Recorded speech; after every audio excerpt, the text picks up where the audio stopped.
Viewers, a lot has been said and done over the last few years about what's taught and not taught at madrasas and how to improve education for the lakhs and lakhs of students that study in madrasas around the country.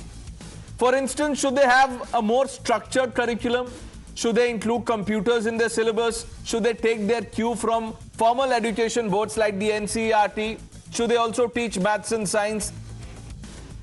These are worthwhile topics of discussion around madrasa education reform. What you won't generally find, viewers, under discussion is whether anti-RSS hate constitutes education. And also, while learning a livelihood is a desirable outcome of higher education, certainly printing counterfeit currency is not the same thing. It would surprise you then to know that what was found during a raid on a madrasa in UP's Prayagraj. The police recovered literature equating the RSS with a terror organization. I have a copy in my hand, as well as fake currency racket. That's right, this book about the RSS being very dangerous terror organization and a machine that prints fake money. You can be judge and decide which of these is more out of place at an educational institute.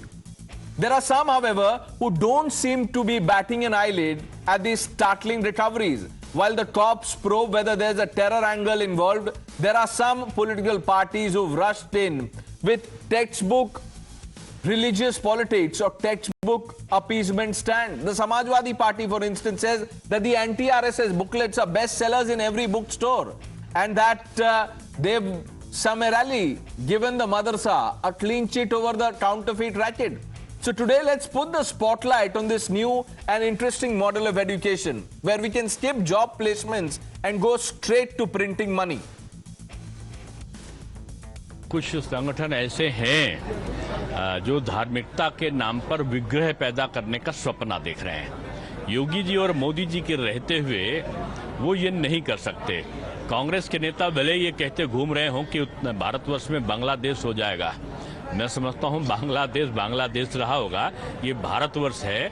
इस प्रकार का गतिविधि की सोचने वाला भी कई बार उसकी कई पीढ़ियां सोचेंगी। इस प्रकार का दंड यहाँ पर योगी जी और मोदी जी की सरकार में मिलता है। मुशर्रफ की जिस किताब की बात हो रही है, आरएसएस पर उन्होंने लिखी थी, वो पूरे देश के पुस्तकालय में है और सारे किताबों के जितने भी किताबें ऐसे सेंटर्स हैं वहां पे वो दस्तयाब है। मुख्य मुद्दा ये है जिसपे प्रयागराज की पुलिस पर्दा डाल रही है कि सालों से ये नोट छपाई का जो कारोबार चल रहा था, खुद प्रयागराज पुलिस इसमें मिली जुली हुई है। हमारा ये कहना है कि चाहे अपराधी कोई भी हो, उसका धर्म अगर आप देखेंगे तो जो बड़े खिलाड़ी लोग हैं वो बच जाएंगे।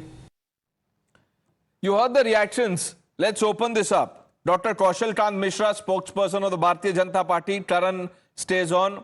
Haji Meherdin Rangresh Saab, spokesperson of the AIMIM, Lokesh Jindal and Vivek Srivastav, they stay on. हाजी साहब, मैं पहला सवाल तो आपसे पूछता हूं, मदरसा में ऐसी तालीम देनी चाहिए कि आप जब बाहर निकलें तो आप अच्छी नौकरी करें, पैसे कमाएं, या आप सीधा पैसे छापना ही सिखा देंगे? क्या होनी चाहिए वहां? देखिए शिशु निकेतन है और जो है और गुरुकुल है, उसमें भी ये सिखाया जाना चाहिए कि वहाँ पर भी डॉक्टर बनाने चाहिए, वहाँ पर सभी वकील बनाने चाहिए, वहाँ पर भी तरक्की की, देश की तरक्की की बात होनी चाहिए। वहाँ पर एक धर्म की किताबें पढ़ाई जाती हैं और आरएसएस का शुरू से इतिहास रहा है। उसको 3-3 बार इस देश की सरकारों ने उसको बैन करने का काम किया है और यही वो आरएसएस है जिसने 53 साल तक देश का झंडा को जो है अपने कार्यालय पर नहीं लगाया और हमेशा इस झंडे का अपमान किया, अशुभ बताया, कॉन्स्टिट्यूशन के हमेशा खिलाफ रहते हैं। और जो है अभी जो हमारी ये हो रही थी, क्या नाम लें, कि लोगों को पता लगना चाहिए कितने लोग किस समाज के हैं, तो उसका भी विरोध आरएसएस करती है। तो ये दिखाया जाता है, पूरा एक परसेप्शन बनाया जाता है मदरसों को और मस्जिद को और हमारे कब्रिस्तान को। ये 3-4 चीज़ हैं जिसके अलावा बीजेपी किसी और मुद्दे पर कोई बात नहीं करती। ना शिक्षा की बात करती, ना जो है महंगाई की बात करती, ना एम्प्लॉयमेंट की बात करती। वो दरअसल घूम फिरकर एक ही मुद्दे को लाना चाहती है और जो हमारे हिंदू भाई हैं उनका तुष्टीकरण की राजनीति वो करना चाहती है।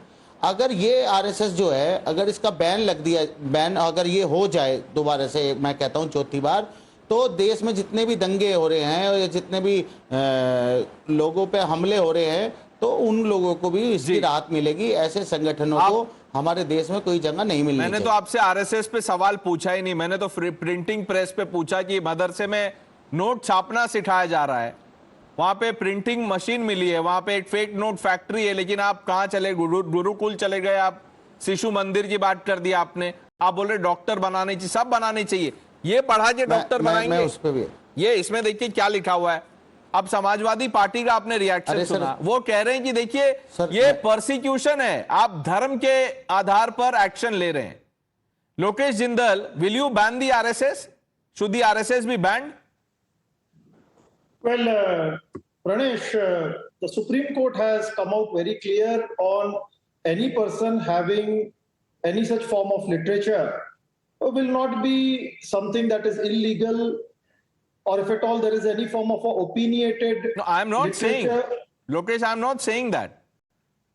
I am asking you, should RSS be banned? You heard the AIMIM spokesperson. No, absolutely not. Absolutely not. It's a cultural organization. And as a cultural organization, it has all the right to carry out its cultural activities. Ji. Until the time any civil society, it upholds the law of the land, the constitution.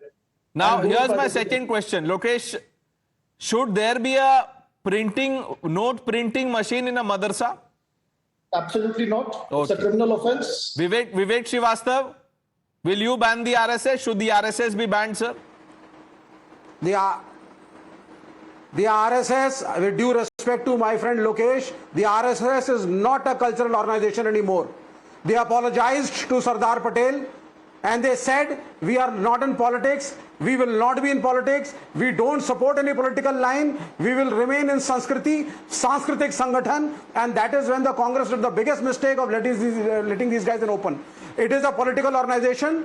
The political mouthpiece of the RSS is the BJP, the political outfit. The Prime Minister is RSS. The Vice President is RSS. The Chief Ministers are RSS. The Vice Chancellors are RSS. So what's Professors the problem? are becoming RSS. What is the problem of being? No. What is the problem of being the RSS? 1 minute. What is the problem? Because yes. The RSS is divisive in nature. I agree with my brother, my friend Haji over here, when he said that RSS does not stand for the idea of India of Mahatma Gandhi. It divides people on the basis of religion and not in totality. That is what is wrong about the RSS. So I don't support the RSS at all. And if criticizing the RSS, writing literature about it is wrong, then I mean, where does the freedom of expression go? That's not the question. You can write about the left. ये मैंने पूछा नहीं, ये आप अपने मन से बोल रहे हैं. ये मैंने पूछा नहीं, विवेक Srivastava. Now here's my second question. Now you've had some time to prepare. 1 minute. I asked Vivek bhai, please. Yes. See, the straightforward question hai. Don't get worked up. Should note printing machine be in a madrasa? Should the kids there be taught how to print currency? Yes. Okay. Yes. I'm not sure if the kids were being taught how to print currency over there. I don't think so. I'm not sure of that part. But yes, if there is one person in one madrasa, sir, wait, who is a criminal and he is wrong, तो आप खड़ा करके मुसलमानों और मदरसों को कटघरे में नहीं खड़ा कर सकते. एक आदमी अगर गलत है, एक हिंदू गलत है, तो पूरा मंदिर गलत नहीं होता. एक मदरसे में एक क्रिमिनल मिला है और पूरा नेशनल मीडिया डिबेट कर रहा है. मैं तो क्रिमिनल बोल भी नहीं रहा हूं, आपने क्रिमिनल बोल दिया. देखिए विवेक श्रीवास्तव, मैं तो बोल भी नहीं रहा हूं, आपने बोल दिया. अब आप इसका जवाब दीजिएगा. मैं नहीं बोल रहा हूं, मैं आपसे बस ये पूछ रहा हूं. Vivek Srivastava, listen to me sir, you know, don't do this. I am allowing you to answer. इतना अच्छा क्वेश्चन आंसर चल रहा है, please. Yes. I did not call the person criminal. I am not using that language. I am asking you, अगर ये same machine note छापने वाली RSS के एक शाखा में मिल जाती या एक छोटे ऑफिस में मिल जाती, तो आप यही चीज बोलते? एक जगह मिला है, one person responsible? Yes. नहीं बोलते. At least you are honest. अगर संघ के लोग उसने सुन, अब ये गलत है ना. सर मैं दो चीज बोलूंगा सिर्फ. पहली चीज, अडानी साहब के पोर्ट पे करोड़ों रुपए के ड्रग्स पकड़े गए थे, वो डिबेट खत्म कर दी गई. किसी ने क्रिमिनल नहीं कहा, ना उस पोर्ट को, ना बिजनेसमैन को जो पोर्ट को ओन करता है, ना कोई अरेस्ट हुआ सरकारी अफसरों में से. अगर एक आदमी गलत है और एक मदरसे में उसकी गलती की वजह से वो क्रिमिनल था और एक प्रिंटिंग प्रेस पकड़ी गई है, कोई अधिकार नहीं है किसी को मदरसों के ऊपर उंगली उठाने का। मदरसा गलत नहीं है, वो व्यक्ति गलत था। अगर आरएसएस की के किसी शाखा में, किसी ऑफिस में ऐसी मशीन पाई जाती है, इंस्टीट्यूशनली अगर संघ उसमें सम्मिलित नहीं है, मैं कभी संघ पे उंगली नहीं उठाऊंगा। और person can be a criminal, but if the organization is not involved, we don't have a right to question. I challenge the RSS on a different line. But who's questioning? 1 minute. Nobody on the panel has thus far questioned organization, because Madrasa is not an organization. We are talking about Madrasa reform, modernization. Vivek Srivastava, 1 minute. I am reading out a list. अब आप देखिए sir, आपने बहुत कुछ बोला. I'll tell you RSS members who been killed by the radicals. Palakkad में PFI leader arrested in connection with Kerala RSS workers murder. Sanjeet, the 27-year-old RSS functionary, was hacked to death in Palakkad's Mambaram. Sharat Madiwala, this happened in Karnataka. Then you have Nandu R. Krishna, another RSS worker who was killed by the goons of the SDPI. Will you condemn this? ये ban होने चाहिए? Right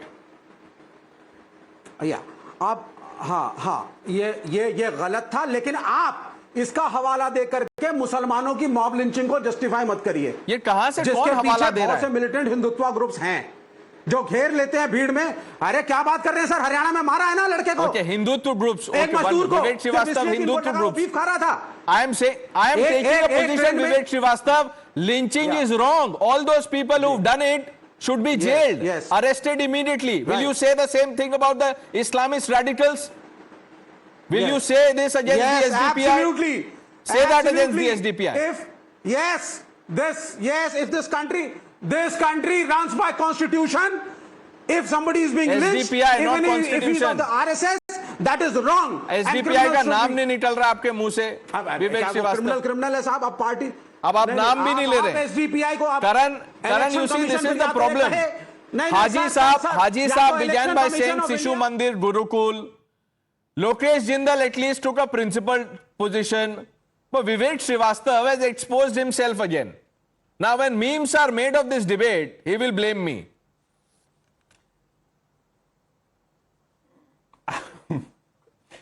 नहीं देखिए Pranesh, the biggest meme is that his name is Vivek. I mean, his name is Vivek and he's clearly saying that I will be absolutely mum if this happens with Madarsa, but if RSS one case comes out, I will of course take it to the cleaner. So we know what Vivek Srivastava stands for. But you know, here the left government in Kerala, Vivek ji की ही सरकार ने affidavit डाल के बोला हुआ है that PFI is a terrorist organization which has targeted RSS members. मतलब nothing can be more clear than this. This is done by the Kerala government. So, you know, this is very clear. And हाजी साहब ने जो बातें बोली, जरा मैं उनको कुछ बता दूं। इन्होंने RSS के बारे में बहुत कुछ बोला। Sir, 3.2 million students are educated by RSS. 3 times ban लगा, तीनों बार the ban went down within 6 months. हटा, तीनों बार कोर्ट में they lost. Unlike PFI, which is banned and it could not get the ban revoked. Which ideology? 1960. Now, Pranesh, you have to let me speak now. Pranesh, I did not interrupt. You have to please allow me to speak now. I have to cover some ground here. Now, please. विवेक जी नेहरू को तो मानते ही हैं, देखिए JNU उन्हीं के नाम पे नेहरू को मानते हैं। नेहरू ने आरएसएस को 1963 में रिपब्लिक डे परेड में इनवाइट किया। For their efforts in the 1962 war, Nehru invited them for a Republic Day parade. This is the kind of admiration he had for RSS in his last years. Sir, ये है हालत। अब आप expose हो गए, चिल्लाइए मत, चिल्लाइए मत, don't shout, don't shout, don't shout. Don't shout. This is where you land up with a foot on your mouth. Prime Minister is a Sanghi. Even Lal Bahadur Shastri appreciated him. Sardar Vallabhbhai Patel appreciated him. Don't shout, Vivek. I know when you start losing an argument, you start shouting. Don't shout. Don't shout. Don't have a meltdown. Please relax. So, you know, Pranesh, this is an organization. अभी इन्होंने विवेक श्रीवास्तव ने कहा. Vivek sir, please let him speak. He wasn't interrupting when you were speaking. ये क्या तरीका है? ठीक. This is not right. No issues. This is not right. Go ahead. इन्होंने कहा अभी chief ministers have been former RSS members, prime minister has been a former. अरे this is a testament to RSS strict discipline. This is a testament to the kind of people they are churning. They are churning nationalist. This should be celebrated. हाजी साहब कहां निकल गए इसको compare करने. And मदरसा पे Pranesh, let me tell you, no government has done more for मदरसा modernisation than the UP government. TET qualified teachers are teaching there. UP DESCO has created an app specially for the modernization of madrasas. The funds have been doubled, but at the same time, out of the 25,000 madrasas in UP, 8,448 do not have the source of funds. The UPSIT has submitted a report. अब जब उस पे crackdown हुआ and we find out भाई funds की जरूरत ही नहीं जब नोट छाप रहे थे तो Vivek Srivastava has a problem, हाजी साहब हैज अ प्रॉब्लम. भाई क्रैकडाउन तो होगा. You have to follow the law, you have to follow in line. We are ready for modernisation of madrasas, but law is the same for everyone. Gone are the days जब सभा से आपको patronisation मिल जाती थी. Kaushal Kant Mishra ji, Samajwadi Party का कहना है कि आपकी जो सरकार की पुलिस है वो उन पे एक्शन इसीलिए ले रही है क्योंकि वो एक समुदाय से आते हैं और ये परसिक्यूशन है. आप धर्म देख के टारगेट कर रहे हैं उनको.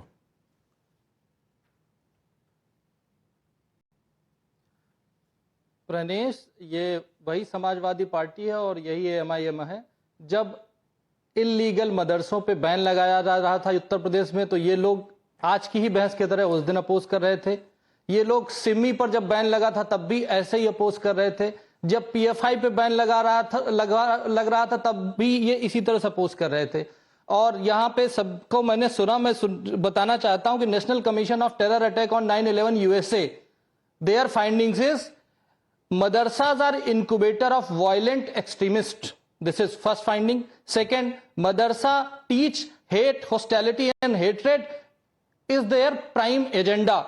Third, all those bombers, suicide bombers, terrorists found anywhere all over the world is the product of madrasa. Now, मैं अपने दोस्त को बताना चाहूंगा जो एमआईएम के बोल रहे थे. सर, आपने गुरुकुल की बात की. आरएसएस बहुत बाद में आई थी. गुरुकुल सदियों, हजारों सालों से हिंदुस्तान में चल रहे थे और जब देश आजाद हुआ था प्री इंडिपेंडेंस पीरियड में गुरुकुल का नंबर था 7,32,000. इतने गुरुकुल होते थे हिंदुस्तान में और तब एक भी टेरर अटैक नहीं होते थे. आज गुरुकुल घट करके हो गए केवल 4,500, जबकि उत्तर प्रदेश में ही मदरसों का नंबर है 25,000 जो करण जी ने भी बताया, जिसमें से 8 या 9,000 पे बैन लग गया क्योंकि वो इलीगल थे. जैसा कि उन्होंने बताया कि जब नोट खुद ही छापते थे तो उन्हें सोर्स पैसे की जरूरत नहीं थी. और आपने अपने इंट्रोडक्शन में कहा था ना कि what they should teach, NCERT, technical education. Pranay, it is not important what they should teach, it is more important that what they should not teach, because of which all the products, all the terrorists, all the suicide bombers, everybody all over the globe is the product of हाजी साहब मैं आपको बताता हूं. देखिए, मदरसों में जब reform की बात आती है, जब उत्तर प्रदेश सरकार ने 2022 में उन्होंने अनाउंस किया कि एक सर्वे करेंगे to ascertain information on the number of students, staff कितने हैं, टीचर्स कितने हैं, तो अखिलेश यादव जी ने कहा था मदरसा सर्वे के खिलाफ है, सरकार पूरे प्रदेश को हिंदू मुसलमान में उलझाना चाहती है. ओवैसी जी ने कहा था it is not a survey but a mini NRC. क्यों, क्या प्रॉब्लम है? वक्फ में भी आप यही बोलते हैं आइसोलेटेड इंसिडेंट है. किसी ने पूरा गांव का गांव क्लेम कर लिया, आप कहते हैं आइसोलेटेड इंसिडेंट है. अभी विवेक श्रीवास्तव कह रहे थे कि नहीं, एक जगह मशीन मिली है. अरे सर सुनिए, आप ये बताइए, जो शाखाओं में आरएसएस की सुबह सुबह गोली चलाना, बंदूक चलाना, लाठी डंडे चलाना, तलवार चलाना, ये कहाँ की भर्ती हो रही है वहाँ पे आरएसएस में? इस पर तो आप सवाल नहीं उठाते, इस पर तो आप बात नहीं करते. तो वहाँ पर किस तरीके की ट्रेनिंग दी जा रही है? क्या वो लोग पुलिस में जाएंगे या हमारे फोर्स में जाएंगे? और जगह तो कहीं पर किसी धर्म में नहीं सिखाया जाता. गोली चलाना सिखाते शाखा और ये बार बार मदरसों को टारगेट करना. मैं कहता हूँ भाजपा के पास मुद्दों की कमी है और उनके पास उनको अपने काम बताने के लिए कुछ गोली चलाई जाती, गोली चलाना सिखाया जाता है मुसलमान शाखा में. कहां और इधर उधर की बात करते ये हैं। कौन सी मैं फिल्म देख के मुद्दों आ से रहे हैं लोगों का हाजी ध्यान साहब? ये कौन सी भटकाया फिल्म? जाता है। असदुद्दीन मैं- ओवैसी जी के और घर में इसका चल रही थी कोई रिजल्ट फिल्म आप क्या, जो आपने देखिए, देख ली? कल तक आरएसएस ये की समझ ली। मुजफ्फरनगर में कह रहे थे लोगों यहाँ को पे अपनी गोली वोली पहचान नहीं चलाई बतानी जाती सर, पड़ेगी। फिर फिजिकल ये- ट्रेनिंग दी जाती है, मार्शल आर्ट्स भी हो सकता है, उसमें अलग अलग चीजें हो सकती है। गोली चलाना ऐसे नहीं सिखाया जाता है। Come out from your lala land हाजी साहब। ये दुनिया है, ये पृथ्वी गोल है, इसको जरा समझिए। पृथ्वी गोल है, ये दुनिया है। यहाँ आपने मनगढ़ंत बातें मत बनाइए। गोली शाखा चलाना में जहां गोली चलाना नेहरू को तो सिखाया जा रहा मानते था। हैं। अरे सर, आप किस तरीके का माहौल बनाना चाह रहे हैं सर? नहीं, आप एटलीस्ट मिसलीड ऐसे तो मत और कीजिए। क्या होता है चलिए उस दिन क्वेश्चन जिस काट भी जी, धर्म 30 के सेकेंड नाम पर ये You have इतने the सारे last word on हत्यारों the की show. जो है पूजा होती है। प्रणेश, जो हाजी साहब बोल रहे हैं, मैं शाखा का मुख्य शिक्षक रहा हूं, मैं 3 साल शाखा का मुख्य शिक्षक रहा हूं। वहां पे कोई गोली चलाना नहीं सिखाया जाता और ना ही कोई हेट्रेड की बात बताई जाती है। और ये बात शाखा की है कि आज देखिए मुख्यमंत्री, प्रधानमंत्री, चीफ आपको मिनिस्टर, बहुत आपको सारे नहीं स्टेट सिखाया के गया, सब लेकिन शाखा हाजी से साहब आते अब हैं। आपको ये भेजेंगे, खुद पता बताता है कि भेजेंगे उस किस शाखा तरह का जहां गोली चलाई जाती है, वो भेजेंगे आपको। आप जरूर जाइए, आपने मिस किया शायद वो लेसन, लेकिन आपको भेजेंगे। हाजी साहब भेज दीजिएगा उनको कौन सी शाखा है जहां पे गोली चलाना सिखाया जाता है। We have run out of time, gentleman. Thank you for watching India Upfront. The news are with Navika Kumar on the other side.